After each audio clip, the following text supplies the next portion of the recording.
In this video, I'm going to show you exactly how many sources NotebookLM can handle so you can plan your research projects effectively.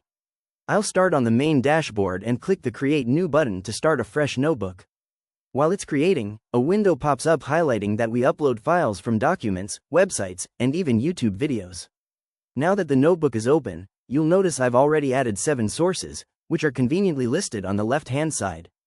To find out the maximum capacity, I'm going to check the plan comparison page to see how the tiers differ.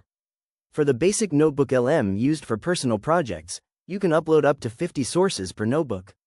If you decide to upgrade to the Plus plan for more active learning, that limit increases to 100 sources. Moving up to the Pro plan for daily professional workflows gives you a much larger capacity of up to 300 sources. For the most demanding power users, the Ultra plan allows for a massive 600 sources per notebook with no watermarks on generated content. Back in the notebook, I'll click the plus icon if I want to add more sources. This opens the selection menu where I can choose to upload local files, link to websites, pull from Google Drive, or paste in copied text to expand my knowledge base.